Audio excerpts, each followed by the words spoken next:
So, let's go back to the story. The next section of the story, we just went through angels asking their question, yeah? And they asked with the proper mannerism, and that was the point that I really wanted to hit home. The next ayah of the story, Allah says, وَعَلَّمَ آدَمَ الْأَسْمَاءَ كُلَّهَا. Allah taught Adam the names, all of them. Al-asma'a kullaha. This is called a tawqeed in Arabic. But it's actually, even something more than that. It's a combination of tawqeed and mashghul anhu. These are grammatical terms. Here's what they mean in English. Allah taught Adam alayhi salam all manner of names, leaving nothing at all out. And the word names, this is a translation of the word asma. Asma in Arabic is translated into what? Names in English. Except asma in Arabic from wasm actually also means qualities. It doesn't just mean names, it also means what? Qualities. That's why we say that the names of Allah are Al-Asma'ul Husna. Whoa. Was that a whistle? Or a scream? That was a scream.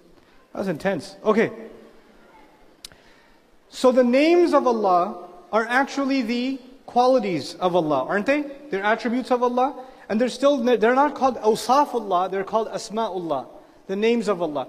Adam alayhi salam was taught the names of all kinds of things, all the names that might exist, and all the qualities that might exist. Now you know what this is referring to? This is actually referring to Adam alayhi salam being taught language. There's a few points that you guys need to internalize, inshallah ta'ala, about this. All language boils down to nouns. Linguists argue that the first act of language is nouns, because a child interacts with an object, hopefully not this object, but a child interacts with an object and tries to identify it. And the act of identification is the act of giving something a noun, a name, right? And that's true not just of one language, that is true of what? All languages. The first creature that was taught this massive vocabulary is Adam alayhi salam. All of us are children of Adam alayhi salam, and all of us come from different ethnicities, different backgrounds, different languages. Every one of those languages is actually a child of what was given to Adam alayhi salam. And Adam alayhi salam himself is actually being given these words by Allah. You know what that means then? Every single language that exists on the face of the earth is part of Allah's revelation. There is not a language that exists on the earth that human beings speak that is not from Him Himself. Because all languages go back to parents, which go back to further parents, which go back to further parents, and eventually where do you end up? Adam alayhi salam. If you realize that, then the conclusion that follows is every language is supposed to be honored, because it's taught by Allah. You shouldn't make fun of any other person's language. You shouldn't make fun of their dialect, even though they're seriously funny sometimes. It becomes really hard not to make fun of certain dialects on occasion, but you have to hold it back, even if it sounds strange to you. And you cannot put people down for the language that they speak. You cannot make fun of people for the language that they speak, because all of them go back to Allah Azza wa Jalla. That's the first implication. Here's the second really remarkable implication. I will try to see in the audience, how many people studying the sciences, any science? Computer science, biology, chemistry, okay. How many people studying history? Like 3. How did your parents let that happen? We're supposed to be studying history, by the way, but not if you're Desi. What are you going to do with that? So anyway, every time you master a science or you do further studies in a science, it is made up of terminology, isn't it? Physics has its own terminology, chemistry has its own terminology, history has its own terminology, the world of finance has its own terminology. They all have their own words, their own nouns. In other words, what was given to Adam alayhi salam is the basis of all human intellectual development. All of it handed to this man, so he can pass it down. As a matter of fact, there were people 400 or 500 years ago in the field of chemistry. They jotted some things down. They gave certain labels to things. They developed some concepts in chemistry. And the next generation of people came and took it a step further. Then the next came and took it a step further. But you cannot take the next step unless the people before gave certain terminologies to define things. That's how every science in the world progresses. You know what I'm trying to get at? I'm trying to get at the fact that the development of human knowledge in every field is actually part of the plan of Allah that began with Adam alayhi salam. So when a young student comes up to me and says, Ustad, I'm studying in the university, but I don't want to study dunya, I want to study deen. I don't know, my parents want me to study, just get university, learn from these kuffar, the sciences, but this is all for dunya, I want akhirah. Then I say to him, you should actually go to acting school, you're pretty good, but also that when you are studying physics or chemistry or biology or medicine or whatever else, you're actually continuing to study what was given to who? Adam alayhi salam. How are you calling this? This has nothing to do with Allah, and the study of deen has everything to do with Allah. You came up with that division yourself. That is not the division of the Book of Allah. The Book of Allah actually wants human beings to dive and learn about the earth, to learn about the origins of creation, to explore. وَاسْتَعْمَرَكُمْ فِيهَا. In modern Arabic, the word istamara actually means to colonize. But in old Arabic, it means Allah put you on the earth and He wanted you to develop and enhance and grow and mature the earth. How do you enhance the world if you don't enhance the sciences? If you don't enhance human knowledge? That is how human beings enhance the world. Agriculture happened because human beings figured out how to irrigate water. And agriculture is the first act of human civilization. From there, when roads are developed, cities are developed, architecture is developed, none of these things happen if you don't learn the sciences. Why were the Muslims incredible architects? These masajid, where did they come from? If you don't know architecture, if you don't know science. So we've now developed this secular knowledge versus religious knowledge, this division. What I'm trying to get at is, in the story of Adam alayhi salam, Allah actually gave him what you call secular knowledge first. He actually didn't even mention anything about revelation yet. He didn't mention anything about worship yet. He says he taught Adam alayhi salam the names of every sort of thing. Every single thing. Subhanallah. The point the ummah has reached in our intellectual stagnation, that we have divided the knowledge of religion, the knowledge of revelation, from the knowledge of creation. And yet Adam alayhi salam was given the honor of studying the knowledge of creation. The knowledge of things, all kinds of things, all manner of things. And by the way, subhanallah, وَعَلَّمَ آدَمَ الْأَسْمَاءَ كُلَّ الْخَلْقِ. Adam alayhi salam was taught the names of all kinds of creation. No, kullaha, all the names. Allah didn't even want to restrict it to creation. Maybe Adam alayhi salam was even taught abstract ideas, concepts. Even that, he was given the potential to think not only in physical terms, but in abstract terms. It's remarkable what Adam alayhi salam was given. And as a result, what you've been given. Some of you are extremely creative.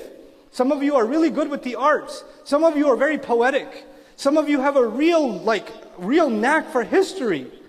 Some of you others, they're amazing at language and linguistics. Others are really good at foreign languages. Others are really good in the sciences. Others are good at medicine. You know, whatever you're good at, that is actually a fraction you've inherited from Adam alayhi salam. This is a part of revelation passed down to you. It's awesome. Don't deny it. Don't think it's against the deen. When you're good at something, it's a gift from Allah. It's been passed down to you. That's the first bit that I wanted to share with you. The second thing, the second meaning of this is so awesome. And it'll help tie the entire story together, I hope. Listen to this narration carefully. I'm not going to give you the isnad or the chain of narration for the text that I'm going to share with you, because that'll take too long. But I will post them up on Bayna TV. I'll put all this stuff up so that you guys see where these texts came from, inshallah ta'ala. But they're all sahih. لما خلق الله تعالى آدم عليه السلام ومسح ظهره فسقط من ظهره كل نسمة هو خالقها من ذريته إلى يوم القيامة فجعل بين عيني كل إنسان منهم وبيصا من نور ثم عرضهم على آدم فقال أي رب من هؤلاء قال هؤلاء ذريتك. What a beautiful hadith. The Prophet ﷺ tells us that when Allah created Adam alayhi salam, He took from his back and from his loins, He took out his entire future lineage of every single member of every population on the earth was actually already pre-created. And all of us were presented before Adam alayhi salam. I was there, you were there, your kids were there, your grandparents were there.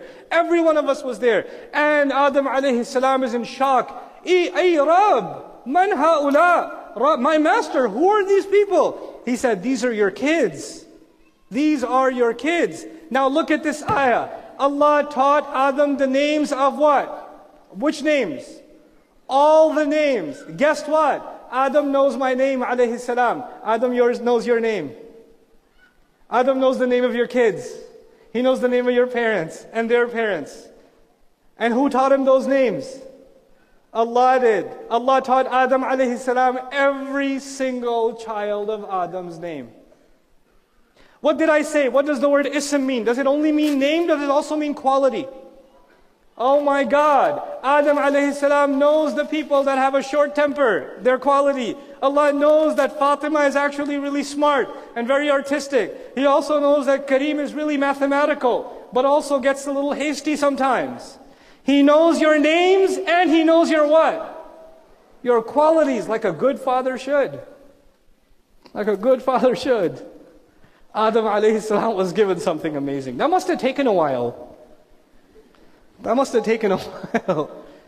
Like getting to know one person takes a while. Like I don't think I still know my wife. I do this to her all the time. Who are you? She goes, the question is, who are you? Anyway, she's watching this. I'm so dead tonight. Anyway. Now listen. Allah describes, it's so beautiful. إِنَّ اللَّهَ خَلَقَ آدَمْ مِنْ قَبْضَةٍ قَبَضَهَا مِنْ جَمِيعِ الْأَرْضِ. Allah just created Adam alayhi salam with a handful of dirt that was taken from all of the earth. So there are some dark patches of soil, light patches of soil, crusty soil, all kinds of soil. A fistful of soil that had a sample from every kind of soil on the earth. And then he says, فَجَاءَ بَنُو آدَمْ عَلَى قَدَرِ الْأَرْضِ جَاءَ مِنْهُمُ الْأَحْمَرُ وَالْأَبْيَضُ وَالْأَسْوَدُ وَبَيْنَ ذَلِكَ. And that's why from the children of Adam came black and white and red and freckled and clear-skinned. All of them came. And then he says, sallallahu alayhi wasallam, وَالسَّهْلُ وَالْحَزْنُ وَالْخَبِيثُ وَالطَّيِّبُ. And what came from his children are easygoing people, chill, relaxed people, like the Malaysians. They're just relaxed. You just go there, you feel relaxed. وَالْحَزْنُ and depressed people, like Pakistanis. Like just go near them, you're like, وَالْحَزْنُ. وَالْخَبِيث and filthy people. No comment. وَالطَّيِّبُ good and pure people. Like the Bangladeshis. I love them. I do. Some Bangladeshi guys are like, yes, it is true. You are all dirty. Anyway. But anyway. All kinds of people were brought from the dirt. From the dirt. It's so beautiful because when Allah describes human beings are created from dirt, it looks like nothing. It looks like something dirty. But life on this earth of every color of flower, every kind of fruit, every kind of tree comes out of what? The dirt. The dirt is capable of amazing things if you give it some water. You know what that means? Human beings may not look like much. You may not think you're worth much. But man, what you can produce with the addition of what? Some water. That doesn't mean go take a shower. Let me tell you what it means. The addition of some water means the inspiration of revelation. The Quran compares water to the Quran. Human beings that are made of dirt, their water is the Quran. And when they are inspired by the Quran, the amazing, beautiful fruits that they'll produce, the source of shade and comfort and beauty that they will become, the nourishment for the earth that they will become is beyond imagination. It's beyond imagination. That's why we're created from dirt, because of our incredible potential. And Allah Azza wa Jal gave Adam alayhi salam all of this. All of this. All of the kids and all of their potentials. And what kind of dirt they're going to be made of, and what kind of personalities they're going to have. This is so beautiful, because then you appreciate, especially those of you that are students of the Arabic language, وَعَلَّمَ آدَمَ الْأَسْمَاءَ كُلَّهَا ثُمَّ عَرَضَ